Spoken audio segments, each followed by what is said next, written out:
Après avoir analysé le vote du RN, vous avez été nombreux à me demander de faire celui de la France Insoumise. Bah oui, le contraire du RN, c'est la France Insoumise, non? On en reparle en fin de vidéo. Qui vote pour la France Insoumise?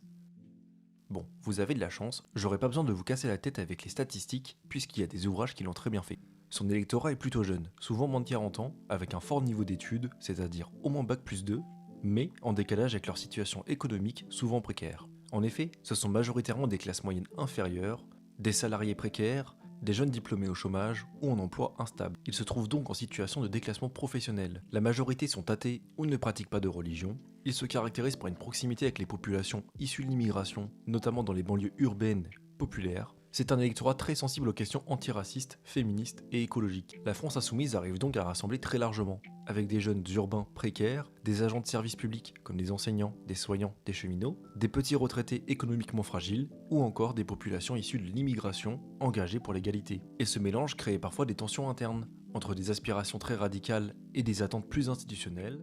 Le parti et ses électeurs vont mettre en avant une démocratie directe en insistant sur le référendum citoyen. Ils jugent notamment la Ve République monarchique. Ils émettent un refus du libre-échange généralisé, du dumping social et de l'austérité imposée par les traités européens. Ils revendiquent une protection sociale renforcée, des services publics plus robustes et une planification écologique. Par ailleurs, ils mènent la défense des droits humains universels avec une farouche critique des interventions militaires, notamment de l'OTAN, qu'ils qualifient de néocolonialistes. Maintenant, étudions le programme de la France Insoumise. Tout d'abord, les points solides du programme. Un cap cohérent, que ce soit socialement et écologiquement. Le programme vise à rompre avec les politiques néolibérales en revalorisant les services publics, l'investissement écologique et en renforçant la solidarité sociale. Il met en avant une planification écologique participative à long terme, ce qui est rare dans les programmes politiques. Il s'appuie notamment sur des constats partagés, la fragilisation des hôpitaux, le sous-investissement public, les inégalités croissantes et la dépendance énergétique. De plus, il bénéficie d'un soutien sérieux de certains économistes, comme Piketty, Cagé, Zuckman, Oxfam, qui soutiennent la logique redistributive du programme. Le programme repose sur un choix assumé, plus de prélèvements pour plus de redistribution, y compris en acceptant que la classe moyenne supérieure contribue et pas seulement les 1% les plus riches. Mais aussi des réponses concrètes à la crise sociale, le blocage des prix, une hausse du SMIC à 1400 € net, une revalorisation des retraites et des minima sociaux, une allocation d'autonomie pour les jeunes. L'objectif ? Relancer la consommation intérieure, soutenir les plus fragiles et sortir de la précarité structurelle.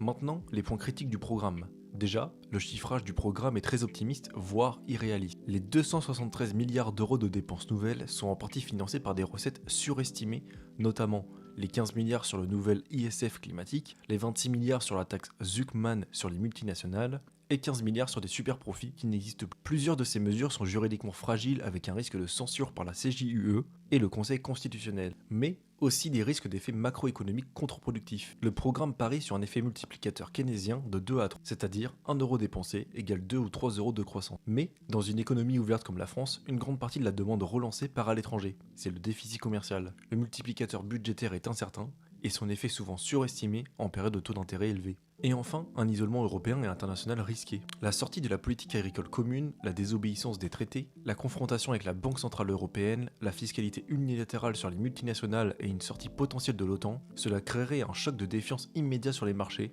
entraînant une hausse des taux d'intérêt, un risque de chute de l'euro, et une explosion du coût de la dette. Personnellement, je rajouterais que certaines mesures hors économiques, comme la suppression de la BAC et le désarmement de la police, seraient au détriment des citoyens. Il est pour moi préférable de miser davantage sur une formation plus longue des policiers et la création d'une institution de contrôle de la police qui serait indépendante en remplacement de l'IGPN, comme le programme le préconise. Pourquoi gauche radicale et pas extrême gauche? L'extrême gauche, ce sont des formations politiques qui se désignent en dehors, voire même contre la gauche. Ils sont anticapitalistes, antilibéralistes et vont souvent souhaiter mener des mouvements contestataires violents. Alors que la gauche radicale, c'est simplement la formation politique la plus à gauche de la gauche. Pourquoi cette confusion entre gauche radicale et extrême gauche? Hormis les lacunes des personnes qui en parlent, c'est aussi notre vision de l'échiquier politique qui est fausse. On a l'impression que les partis d'extrême droite jusqu'à l'extrême gauche ne sont qu'une continuité sur le spectre politique. Les partis d'extrême gauche et d'extrême droite partagent finalement la même particularité, celle d'être en dehors du spectre politique classique ou traditionnel. Alors, ne me faites pas dire ce que j'ai pas dit, ils ne sont pas pour autant dangereux de la même manière. Hashtag théorie du ver à cheval.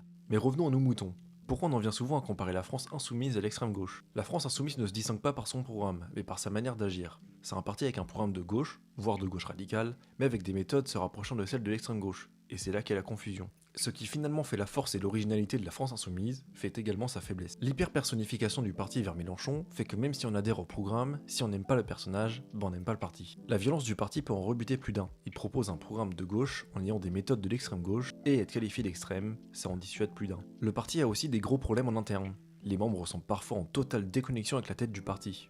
Alors que je finissais le montage de ma vidéo, la publication du livre La Meute, qui dévoilerait de sombres agissements dans le parti, a été annoncée. Ils expliqueraient notamment que Mélenchon est quelqu'un de violent.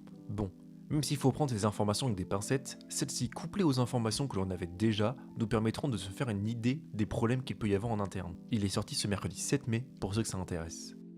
Et pour finir, le concept de peuple que souhaite représenter la France insoumise n'est pas clair. Il ne suffit pas de dénoncer une élite pour créer une base électorale solide. En dehors de la colère, ces électeurs ne semblent pas savoir comment se réunir et semblent même parfois plus souvent divisés. Je finirai simplement par dire que l'hyper-personnification de la politique a pour conséquence qu'on revient au même système de vote que lorsque le vote était censitaire. On vote pour des notables ou des personnalités influentes et pas pour des idées.